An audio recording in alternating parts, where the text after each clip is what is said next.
Hello, it is Tuesday, April 25th at 2023 at 9:29 a.m. Eastern Time, USA. I'm Mitch Miller.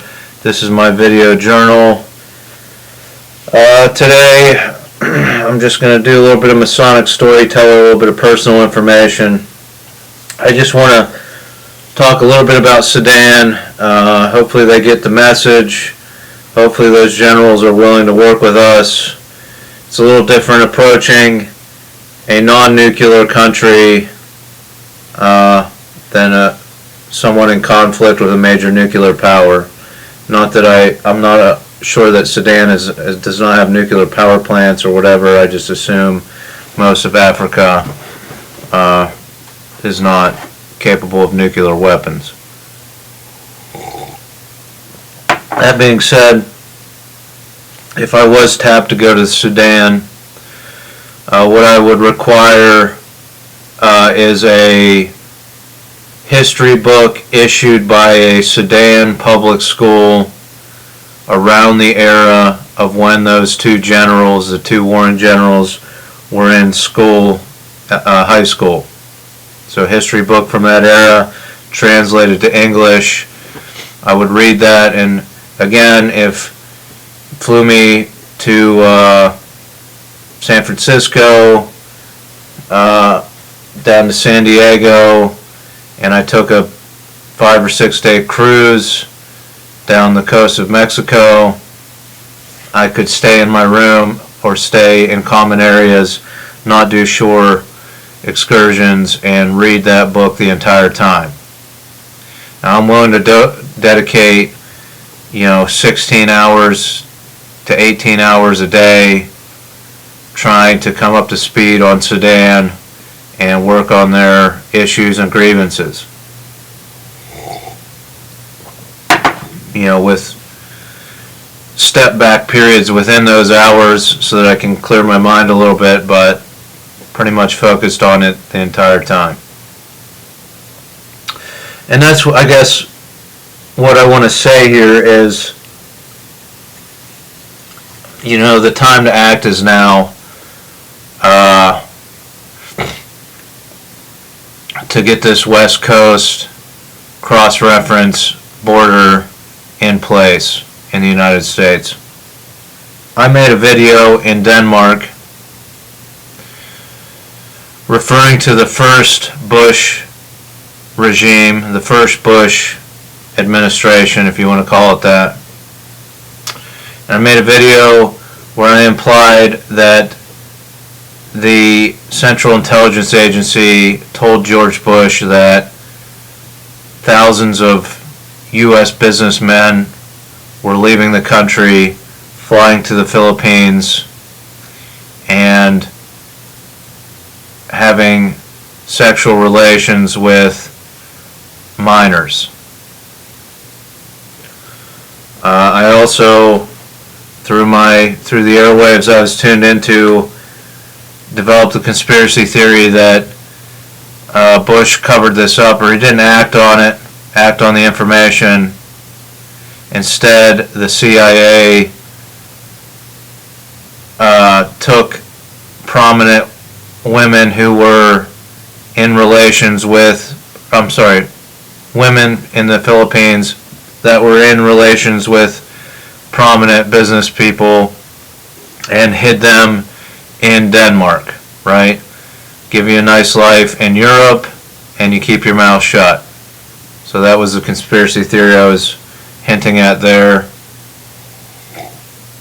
through my research in that country. For all I know, this has continued to go on. Maybe not the hiding of women in Europe, but business people flying to those Asian countries and taking advantage of child labor laws and policies. And I guess that's why I think it's important that, the government gives the okay or supports my trip down the West Coast so that they finally say, we're going to tie up this loose end, We're not going to let these business people fly out of the United States or Mexico into the Philippines and continue to fornicate with minors. And we're not going to cover it up for them anymore. We're going to let the supercomputers prioritize tracking these individuals when they either leave or come back into the United States.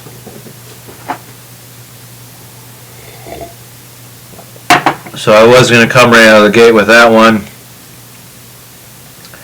But I think that's why it's important. You know, if you don't act, the supercomputers can see who doesn't make that a priority, ending the suffering of young people in the Philippines and other Pacific island nations, Pacific nations with lax labor policies. Alright, so new information came to light when I was at Michael Hilton's daughter's birthday party. Michael Hilton's a close friend of mine. He was on the USS Carl Vinson. That's where I got the hat from. And I don't know how many people aboard nuclear-powered aircraft carriers had a brother who was second in his class at Carnegie Mellon University. But Eric Hilton, his brother, who worked for NASA, I refer to vaguely in some of those Denmark videos because I was picking up on weird stuff. I just learned that he was second in his class at CMU, which is basically like being second in your class at an Ivy League school, even though CMU's technically a technical college, or was. It probably should be an Ivy League school.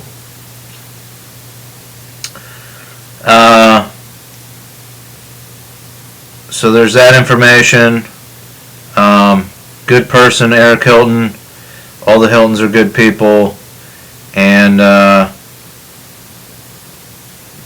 you know, so maybe that's why he got out of NASA. He realized shooting the rockets to the moon isn't helping people around the world like the people who's part of his family from an underdeveloped nation. Alright, so the other thing I wanted to talk about, I got the actual story of my dad's scuba certification dive, open water dive. I heard it many times as a kid, but I mixed it up. Before I said the master diver pulled the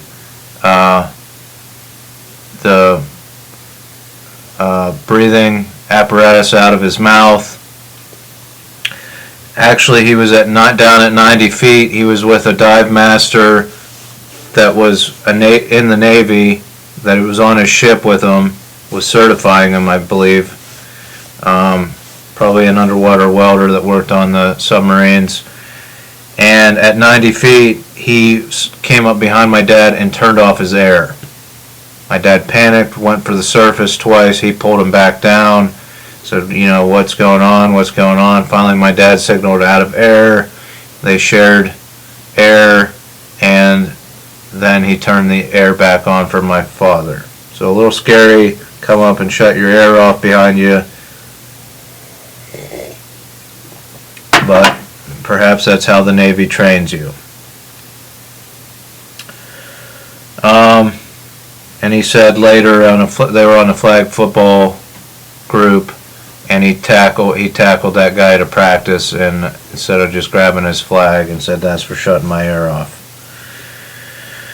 The other thing I want to talk about with my dad is his double shoulder surgery. He's had a shoulder surgery on each shoulder.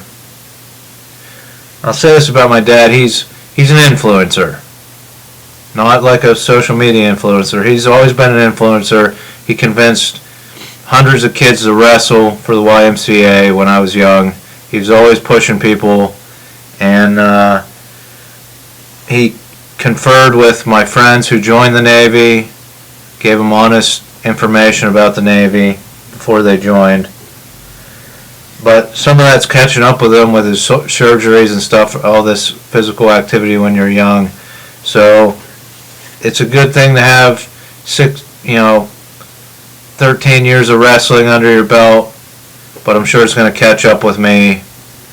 I probably could have had 2 or 3 years learn the basics, continued that in the military, and still hold my own in a wrestling match. But my dad had a knee surgery and 2 shoulder surgeries. One was in the Navy, and the other was in Franklin, my hometown. So I look at this as, because growing up he had 2 large scars down his shoulders.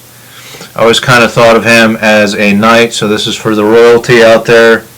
My father was actually a knight. If you think about when the King of England knights someone, he puts the sword down on one shoulder, puts the sword down on the other shoulder. This is quite literally a Navy doctor putting a scalpel down one shoulder and a civilian doctor putting a scalpel down his other shoulder. So he was knighted at a pretty young age. I mean, in his 30s he was knighted. And so I guess you could think of me as a squire for my dad as I helped him work on projects throughout my life.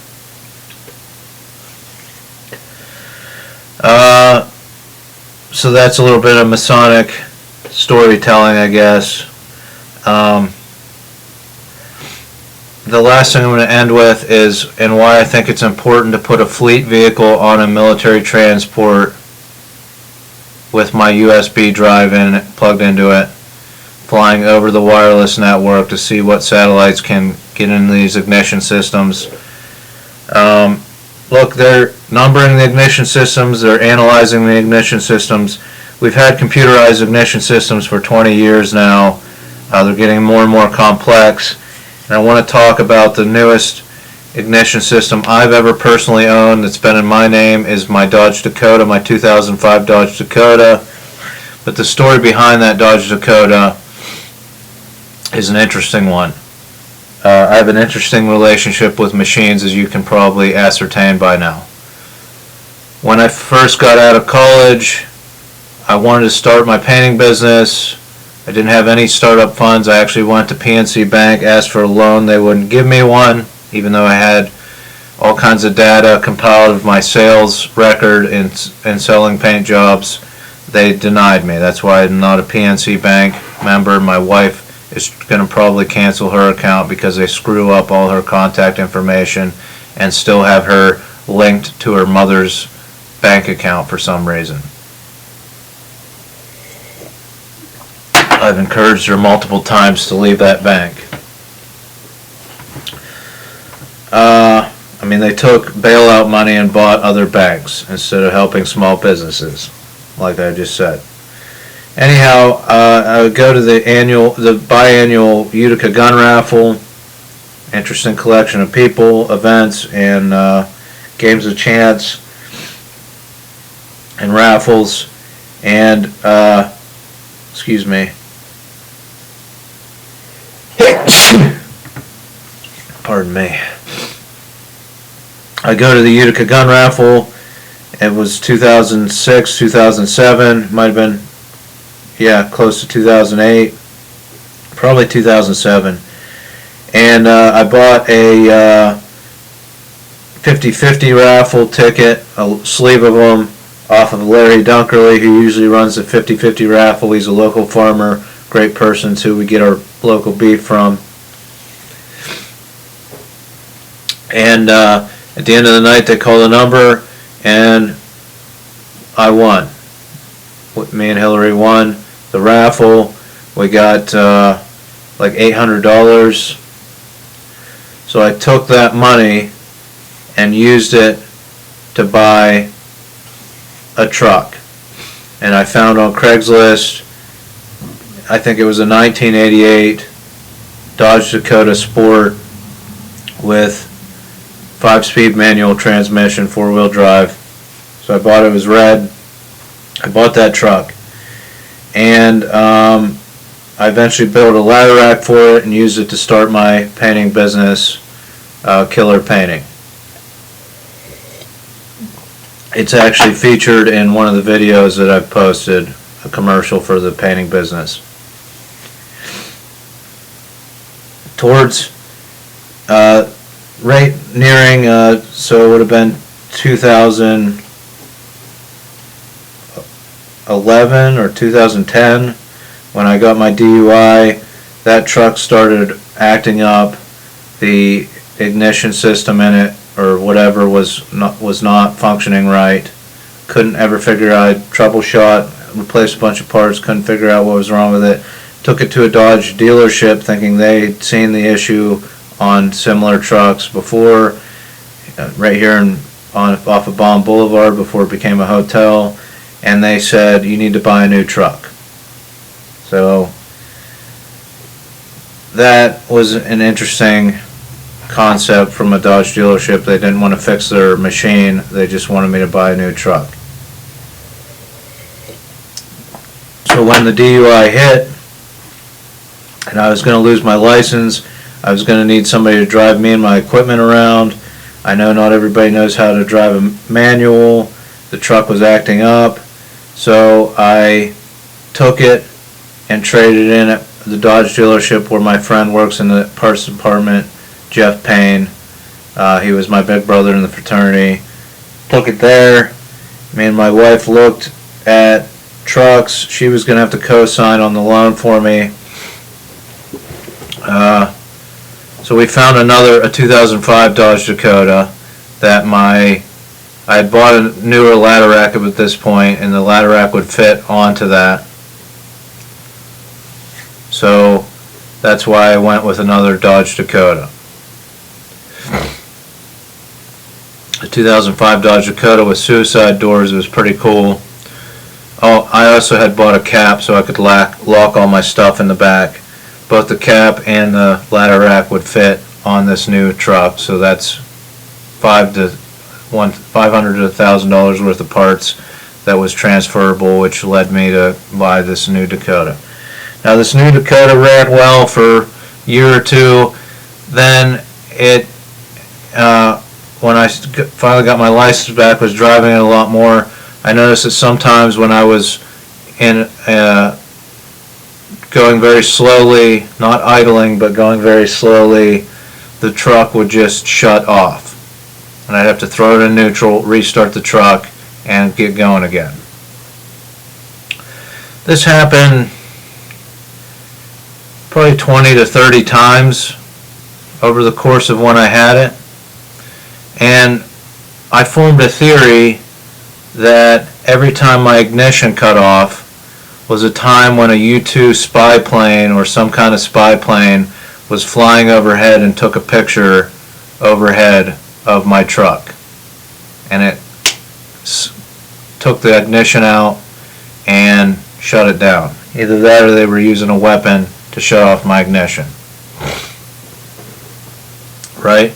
And so these ignition systems need to be analyzed by the supercomputers. That was my schizoaffective theory about why my ignition kept shutting off. Towards the end, it didn't shut off at all, but the truck wasn't running right, and I sold it to someone in the north, up near Cranberry, I think.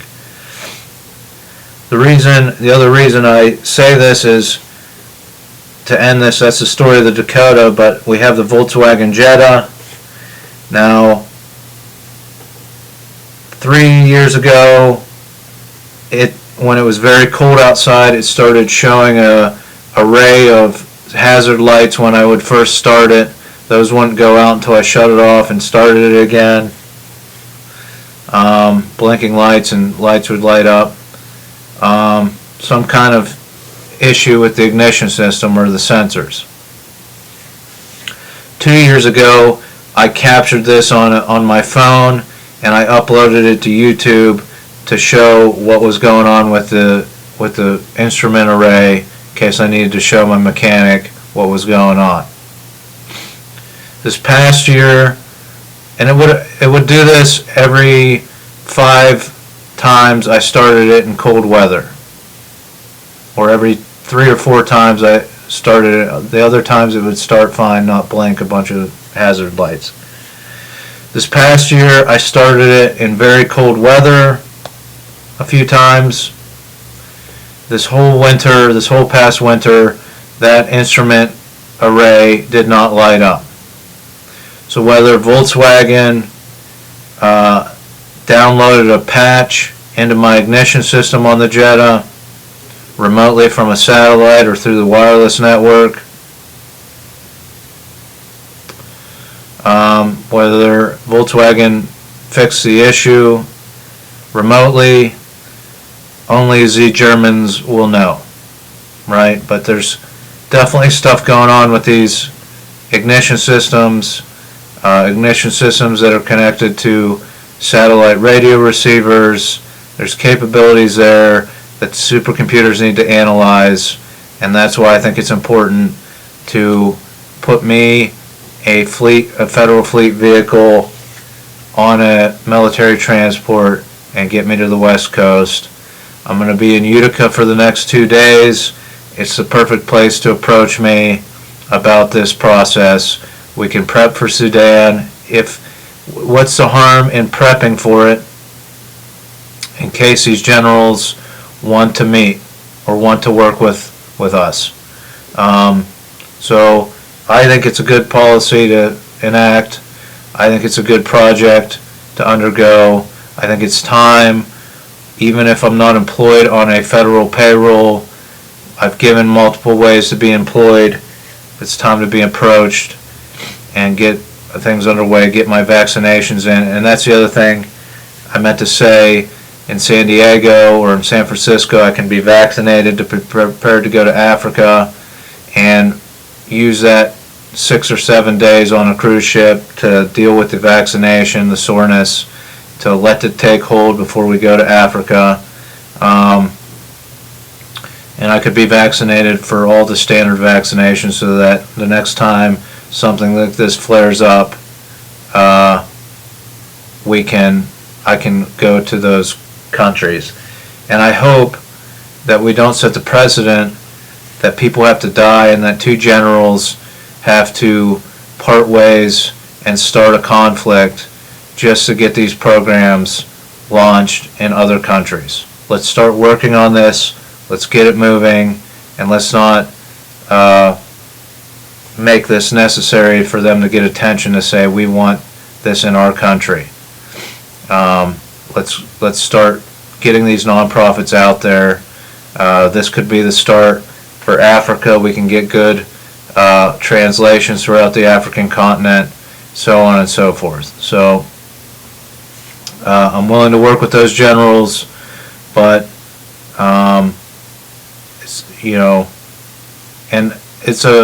it's another mental illness type thing to think everything is about me. For all I know, this video only gets out to, well, actually no one, but I believe it does get out to some people and more people every day. Again, I think it's important to do these forums on technology, and that can get out to a lot of people if I host these forums. So we do want to do that for the Ukraine, for the Mediterranean, for the route around Europe, but we could stop in Sudan first. I could work in Sudan and or Djibouti, and then meet my family in Amsterdam to complete the river cruise, then go into our Operation Oligarch, tracing a route around Europe so that sex trafficking and things like that are monitored by supercomputers around Europe, if business people are doing that, and so on and so forth. So let's get the ball rolling. Let's work on this. I'm ready to tackle these issues. The world needs it sooner than later. So I hope you'll consider talking with me soon and not just ignoring these videos and these cries for action. Thanks for watching. Join me possibly Friday. I I don't know, I'll probably think of something to talk about, unless I'm on a plane to San Francisco, then you won't hear from me on this computer for quite some time. Thanks for watching, and here's hoping.